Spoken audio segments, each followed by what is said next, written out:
Les pays de la zone CFA. Donc, messieurs les militaires, etc. Vous savez, vous connaissez ma position vis-à-vis des militaires. Ok. Des données internationales, j'en ai manipulé. Ok. Je vais vous décrire des situations de désastre, de guerre. Ce sont des guerres qui vous échappent, qui vous échapperont, qui se préparent. Et je vais vous le démontrer maintenant. Je suis prêt à venir dans vos pays et vous aider à sortir, vous aider, à vous proposer des processus de sortie. Je l'ai dit au président de la Banque mondiale et à la directrice générale du FMI. La première solution complète, c'est de quitter la zone CFA immédiatement. Now and right now. Vous quittez la zone CFA. Vous faites dans la gesticulation, vous dites n'importe quoi en termes politiques. Hein. Vous dites n'importe quoi à mes frères et sœurs du Mali, du Niger, du Burkina Faso, du Tchad, du Sénégal, etc. Bon. Je vais revenir sur à peu près le même topo. Hein. Le même topo que l'Algérie, la Tunisie et le Maroc. Sauf que je vais tempérer mes mots. Je suis prêt à venir vers vous là, au Mali, au Niger, etc. Parce que je vais parler des chiffres. Mais derrière les chiffres, il y a du droit international, il y a des accords internationaux, il y a des lois, il y a des protocoles, et il y a d'autres espaces que vous ignorez. Vous n'avez jamais entendu parler des principes de l'Équateur. Vous n'avez jamais entendu parler du consensus de Copenhague. Et vous ignorez ce qu'il y a derrière le consensus de Copenhague. OK? Sur la responsabilité sociale des entreprises. Voilà. Vous ignorez tous des protocoles. Sur le protocole de Kyoto, c'est tout le monde qui l'a abandonné, hein, parce qu'il est payant, parce qu'il y a de l'argent pour les pays africains.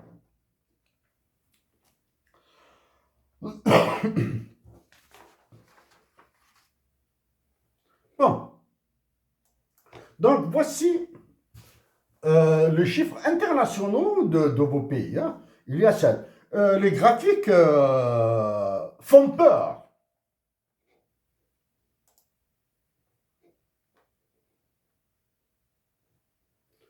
Voici les dettes de vos pays. Unité milliers de dollars US. Voici les dettes. Elles montent, elles font peur.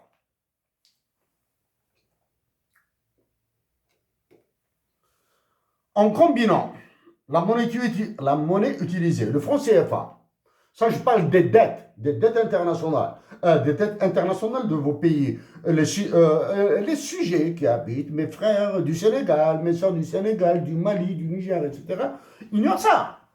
Ignorent ça parce que vos chiffres, votre Internet, vos universités ne produisent pas ça. Bon, en combinant la monnaie utilisée, la productivité des pays, les déficits chroniques et continus des économies subsahariennes et la prédation des ressources naturelles. Prédation, vous fermez les yeux. Prédation sur des ressources naturelles.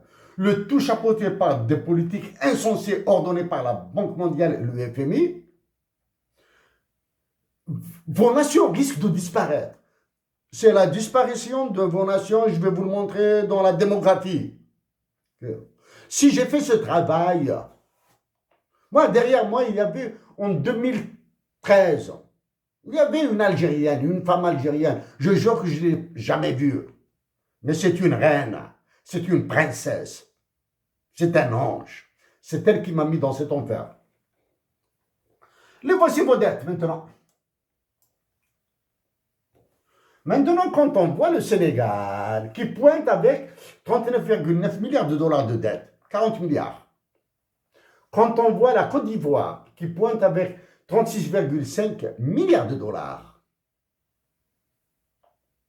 Et pourtant, le président de la Côte d'Ivoire a travaillé pour le FMI, non? Ouais.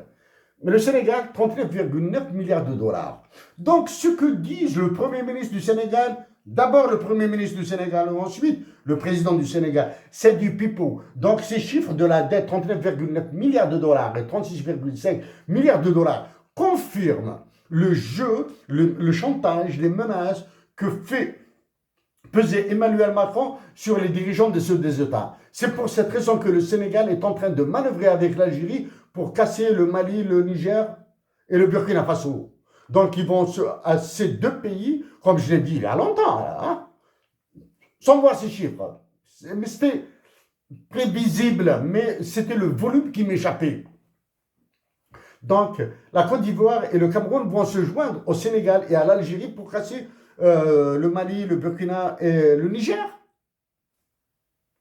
avec un budget de 24 milliards de dollars pour la défense algérienne. Les voici. Donc, messieurs Sonko et Diomaye Faye, là, dites la vérité à vos pays, à vos concitoyens, vous avez la dette. Dites-moi que mes chiffres sont faux. Ok. Pour les autres pays,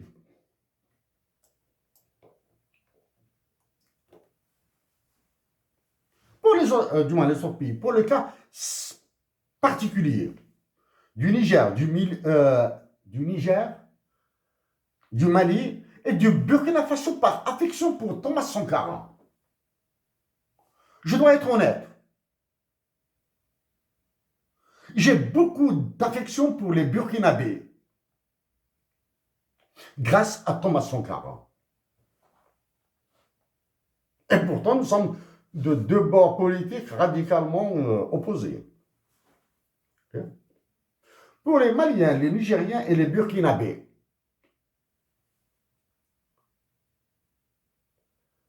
l'Algérie peut acheter vos dettes. L'Algérie peut acheter vos dettes.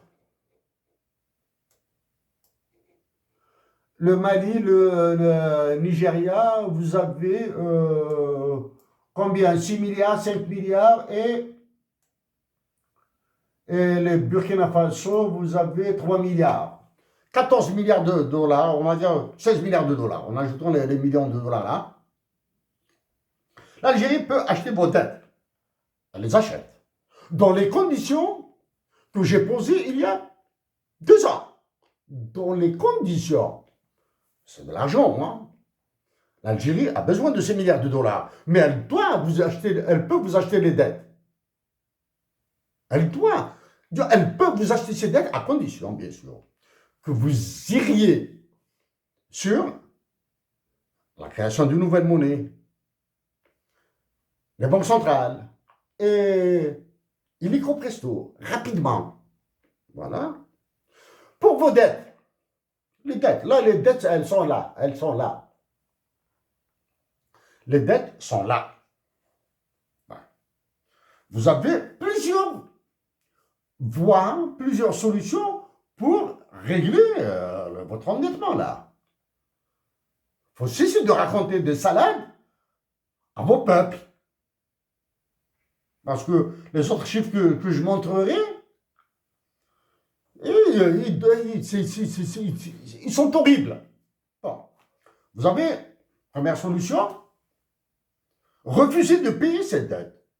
Nous refusons de payer ces dettes. Nous refusons de rembourser ces dettes. Voilà. C'est une solution. D'accord? Je vois des personnes peut-être se lever, monter sur leurs chaises, sur les bureaux, etc., etc. Oui, je refuse de rembourser cette dette. L'Argentine l'a fait.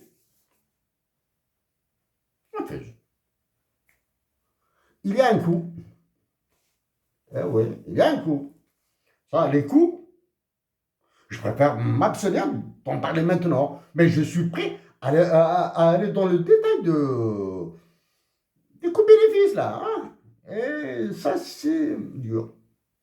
Je refuse de payer. La première solution, je l'ai dit, du moins, l'Algérie vous rachète vos dettes, à condition que vous iriez sur une banque centrale et une monnaie autre que le franc CFA. D'accord? Ça, c'est l'Algérie intervient. Si Kadhafi était vivant encore et la Libye non partitionnée, ça aurait été encore plus facile. L'État algérien, avec un président qui sait se tenir sur une chaise. Okay. Vous refusez de rembourser. Troisième solution. Créer une nouvelle monnaie. Ah oui, je reviens, c'est en 2014. Grâce à cet ange que j'aimerais bien rencontrer un jeu de ces jours-là, hein, que c'est un ange que je veux rencontrer avant de mourir, là. C'est elle, c'est une femme, c'est Kabyle, là. Je jure que je ne l'ai jamais vu. Bon. Créer une nouvelle monnaie.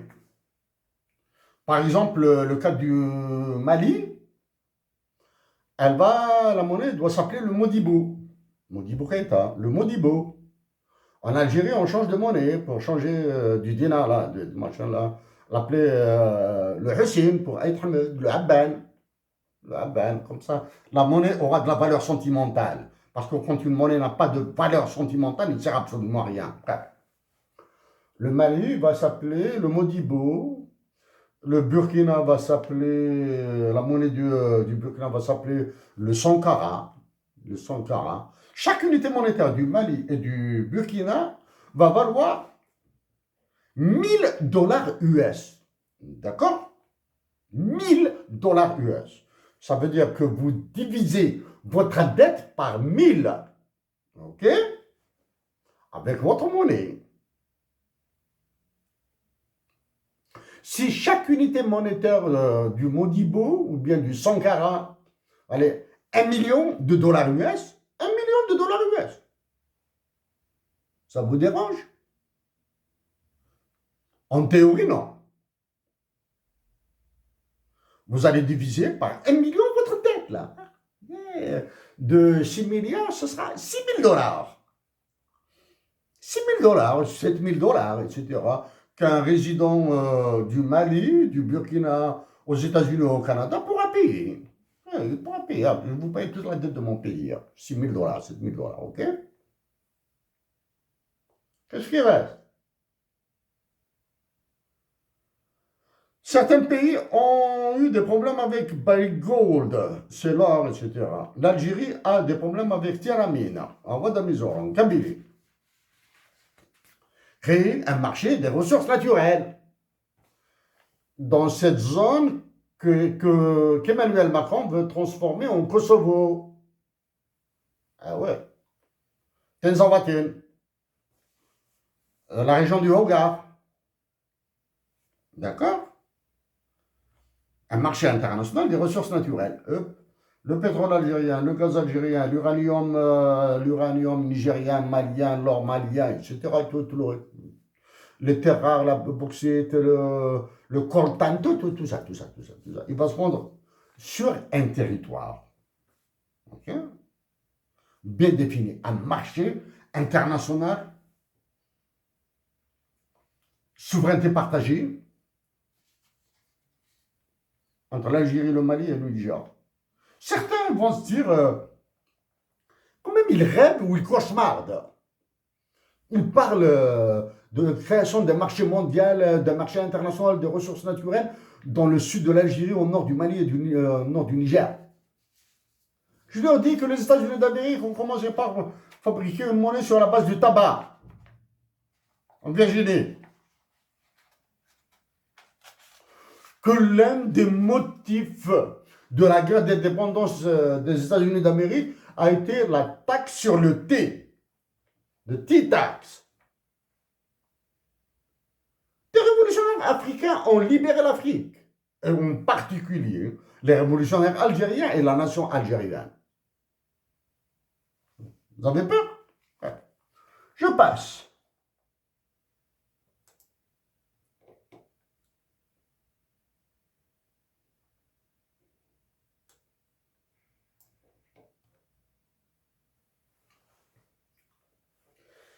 Balance commerciale en dollars courants du Burkina, Niger, Mali, Niger, désolé, il y a une faute, Tchad. Burkina, Sénégal, Cameroun, Côte d'Ivoire. Tiens, la ligne zéro. C'est la grosse ligne verte là. Hein. Toutes vos balances commerciales sont négatives, sauf pour la Côte d'Ivoire, qui a une dette de 37 milliards de dollars, qui a dégagé un excédent de 2 milliards 666 millions de dollars. En quelle année là? 2 milliards. Côte d'Ivoire. Côte d'Ivoire a dégagé un excédent de 2 milliards. Il est là, en 2011. Mais tous les autres pays, regardez ici, toutes vos balances commerciales sont négatives. Où est-ce que vous exportez vos ressources naturelles et surtout vos terres rares, l'uranium, ou bien, comme c'est le cas en Algérie, hein, même s'il y a un général au niveau des douanes, hein, il n'y a aucune autorité qui vérifie les quantités exportées. Hein. Toutes vos balances commerciales sont négatives. Où est-ce que vous envoyez votre uranium, vos terres rares, tous vos minerais, votre or, votre platine, votre diamant? Où est-ce que vous les vendez là? Ou bien chaque ministre, chaque général, chaque capitaine, chaque colonel, il prend 1 kilo, 2 kilos, 3 kilos, et il prend l'avion et il le vend sur le marché noir, sur le marché des mafias. Tous vos chiffres sont négatifs. Il n'y a pas un chiffre positif. Et quand le FMI et la Banque mondiale viennent à Bamako, à Niamey, à Ouaga, ils mettent leurs pieds sur vos bureaux, puis c'est le comportement américain. So you have to do this, you do like this and not like that. Bon.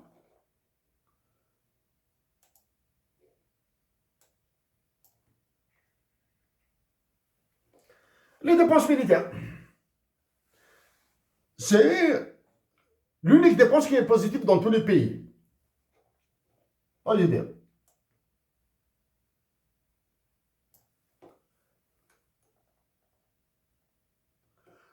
Le pays qui dépense, qui a dépensé le plus, a été le Tchad. Une dépense militaire. Il a dépensé pour une année, c'est la plus grosse dépense, hein, 738 millions de dollars, 903 737. Disons 739 millions de dollars. Quoi ça? Ça, c'est le basket, c'est les Rangers, c'est les Godasses, c'est quelques véhicules, quelques Kalachnikov, quelques blindés. Vous savez que le budget de l'armée algérienne est de 23,9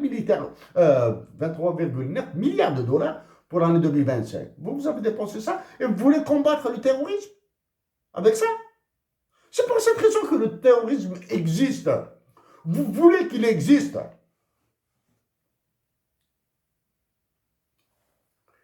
Le Sénégal a dépensé, on a vu ses dépenses militaires ont augmenté. 483 224 000. 483 millions de dollars, 224 000 de poussières. Sénégal, vous préparez à taper sur les mouvements de foule qui viennent du Nigeria, du Niger, du Mali, de là où vous voulez, là. Ce serait meilleur de votre part d'aller en Tunisie, d'aller en Algérie, d'aller au Maroc et demander une coopération financière solide. Pas gagnant-gagnant. Il y aura toujours un perdant. Il y aura toujours un perdant. Parce que le futur est inconnu. Quand il y aura le risque de perte est là. Tous ces pays ont des PIB qui ne valent même pas l'argent de poche de Bill Gates. L'argent de poche, les dépenses courantes annuelles de Bill Gates. Des PIB, vos PIB. Vous avez des balances commerciales négatives, vos ressources naturelles sont exploitées, du moins sont volées, sont pillées. Mais vous avez des dépenses militaires positives. Je reviens maintenant. Les dettes, je les traitées.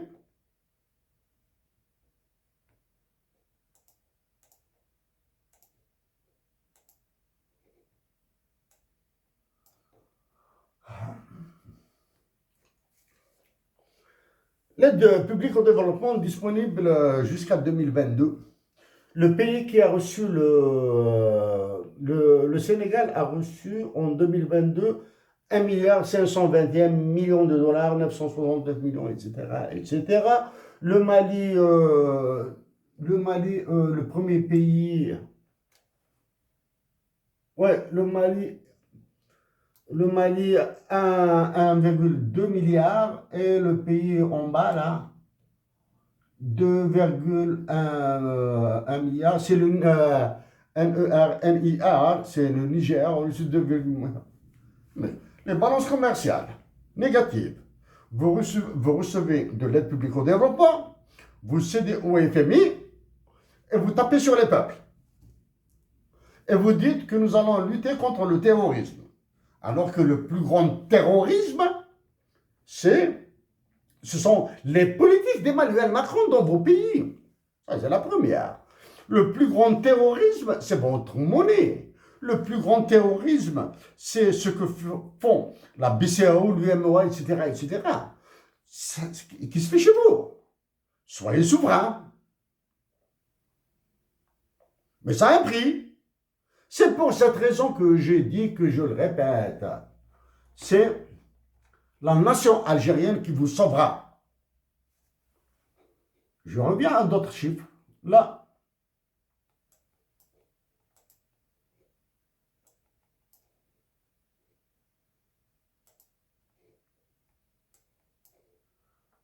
nous sommes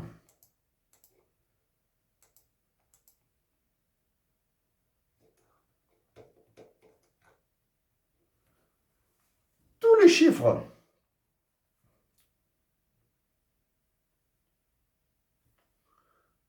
du commerce international de tous vos pays sont soit absents, soit négatifs.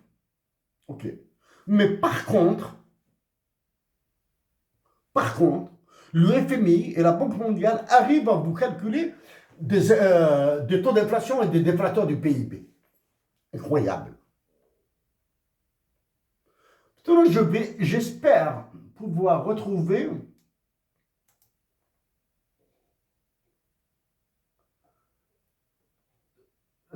trouver les chiffres de, sur les populations.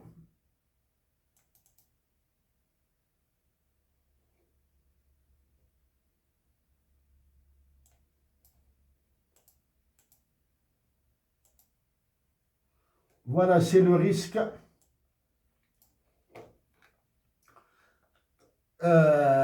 C'est le risque quand on manipule énormément de supports de données.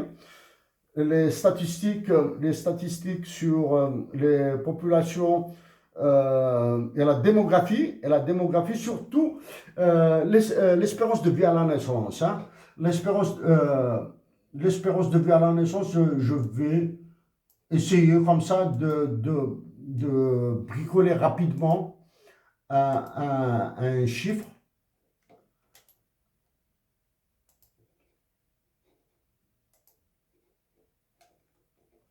pour les populations, rapidement pour l'espérance de la vie à la naissance, life expectancy at birth, à la naissance, pour le Mali et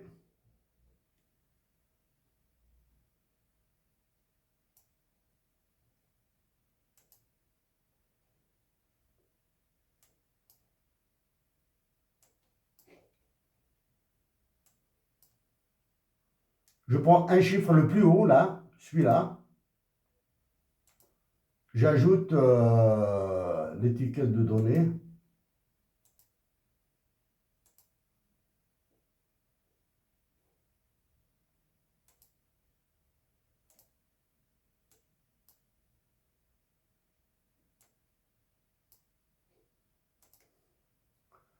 l'espérance de vie la plus haute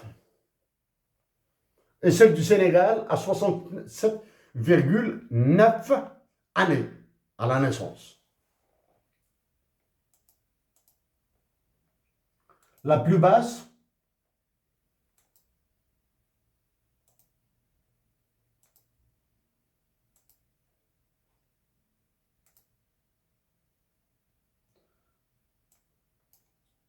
c'est celle du Tchad.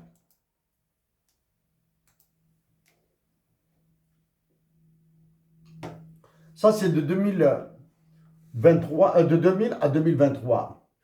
Les Tchadiens vivent en moyenne, on va dire 53 ans, 52,9.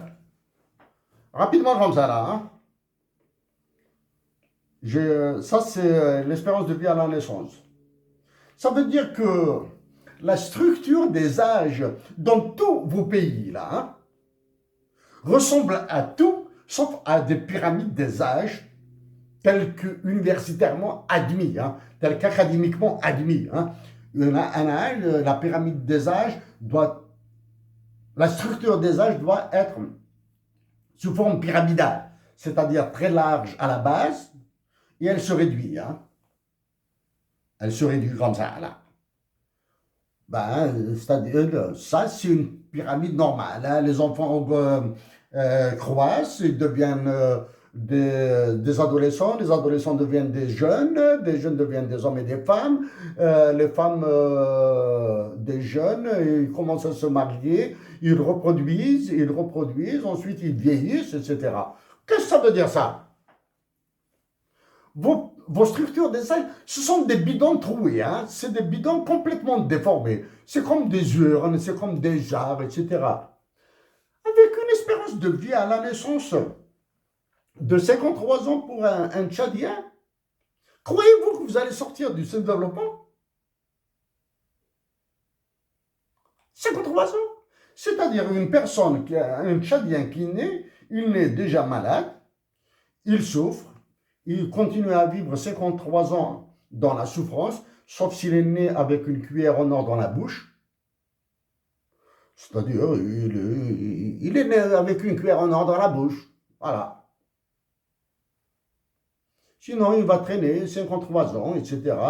Il va continuer à faire des enfants à partir de 13, 14 ans pour les filles, parce que ça devient, la procréation devient un besoin économique, devient un investissement, devient un exutoire.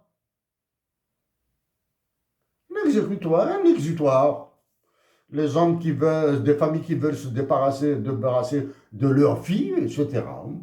Des familles qui veulent avoir des gendres comme garçons, etc. Tout ça. Avec ces espérances de vie à la naissance de 53 années, vous allez sortir. 53 années, c'est quoi? En Algérie, on termine les études à peu près, pour ceux qui poussent les études supérieures, termine, on va dire, à 29 ans, 30 ans. 29 ans. S'il vivait 53 années, il va travailler 23 ans. C'est quoi 23 ans? C'est deux fois rien dans la vie d'un individu, là. Hein? C'est deux fois rien. Hein? Étudiant jusqu'à 29-30 ans, ensuite 30 ans, mis à part l'enfance, là, hein, les 5 années ou 6 ans, là, etc. Le reste, il va mourir. Il travaille 23 ans, 20 ans, ensuite il va. Qu'est-ce qu'il va faire avec 20 ans, 20 ans? Quelle richesse va-t-il produire en 20 ans? La seule richesse qu'il pourrait produire, s'il est un génie, bien s'il y a des politiques de développement consistantes. D'accord. Mais sinon, en allant à l'école à partir de 5-6 ans, là, on commence à être recalé, on commence ensuite à être exclu, ensuite certains préfèrent aller vers le travail, vers la contrebande, vers la mafia, vers le crime, etc. Parce que ça gagne beaucoup d'argent, là. Ça gagne beaucoup d'argent. Hein. Certains vont aller vers des études professionnelles, de lycée, ensuite niveau élémentaire universitaire, ensuite un niveau un peu plus sérieux dans les universités, etc. 53 ans là. La plus haute, là, ça c'est 53 ans. Le 58 ans, c'est quel pays, là? C'est la Côte d'Ivoire. 58 ans, Côte d'Ivoire. L'espérance de vie à naissance. En Algérie, 77 ans, et nous disons que c'est la catastrophe. Soit 77 ans d'espérance de vie à la naissance. Encore faut-il que les chiffres algériens soient vrais. OK? Ces estimations ces chiffres sont des chiffres de la Banque mondiale et du FMI. Okay? Chers compatriotes d'Algérie,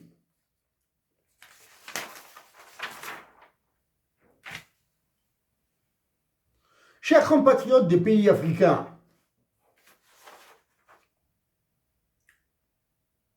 plusieurs solutions devant vous, s'offrent à vous,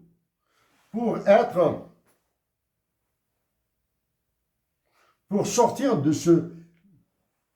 ces enfers. Bon, exiger la démocratie, exiger les droits de l'homme, le respect des droits de l'homme. Okay?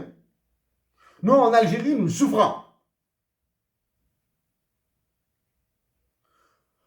Par décence internationale, j'évite de me prononcer sur la Tunisie, sur le Maroc, sur le Sénégal, sur le Tchad, sur la Côte d'Ivoire, sur le Cameroun. Par décence internationale, j'évite. La démocratie, le respect des droits de l'homme, le respect de vos natures identitaires, le respect de vos anthropologies. Soyez ce que vous êtes et faites la somme de ce que vous êtes. La somme de ce qui est bon. Avec pacifiquement, sans perdre vos vies, sans mettre à rude épreuve vos armées, vos policiers, vos gendarmes, etc. Même la structure de la gendarmerie et police est de structure française. Tous les chômeurs sont là-bas, là. Mais les conditions sont ce qu'elles sont dures. Donc, n'ajoutez pas de la dureté à un enfer. Donc, soyez pacifiques. Soyez pacifiques. Dites à vos dirigeants que vous voulez la démocratie, que vous voulez le respect des droits de l'homme. Dites à vos magistrats d'être des hommes, des femmes. Dites à vos généraux d'être des patriotes et non pas des peureux devant Emmanuel Macron. Dites à la nation algérienne, à la nation marocaine, à la nation tunisienne de vous aider.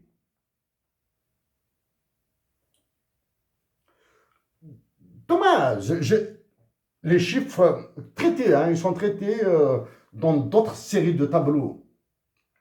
La Tunisie, l'Algérie et le Maroc doivent avoir un sursaut de dignité humaine.